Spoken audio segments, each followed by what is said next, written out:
rasa happy lah. Lepas tu lega juga sebab semua dah settle kan. Penyeri kepada satu majlis ialah MC. Itulah dia. Sebabkan majlis ni berhasil, MC, floor manager. Terima kasih. Untuk saya memang kita boleh bagi 5 lah. Okey, kalau Arjuna saya bagi 9. 10/10.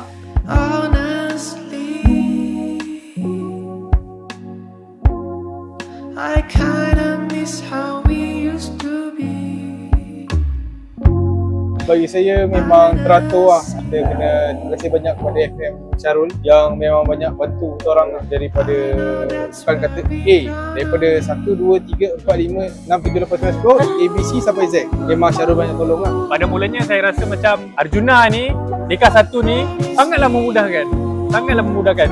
Sebab dia cover from A to Z, daripada segi makanan, daripada segi tempat, daripada segi parking, daripada segi masuk macam mana, keluar macam mana, siapa kena buat apa, key person kena buat apa, makanan macam mana, semua A to Z semua siap. Saya pun rasa benda yang sama, teratur juga. Sebab dia daripada A to Z, tolong saya tanya macam-macam dekat WhatsApp kan, dan dia pun memang reply.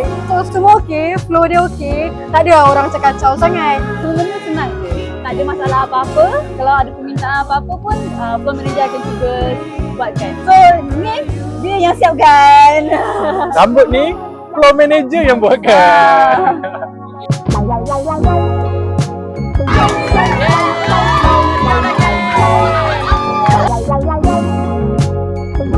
Saya sukalah dekorasi ni sebab dia rasa moden and then warna pun macam warna fresh and sesuai dengan tema kita yang warna-warni. Lagi satu memang tak kena ikut bunga lah. Memang bertepak bunga. Mana-mana ada bunga. So yang suka bunga ni bagus lah. Saya suka sebab pelamin dia apa yang saya expect lah. Sebab saya memang nak pelamin yang cantik. Lepas tu colour dia pun memang macam dalam gambar. Kena dengan baju saya, warna dia. Tapi memang saya suka lah. Mudah kan? Kahwin je lah. Mudah kan? Kahwin je lah. Lah.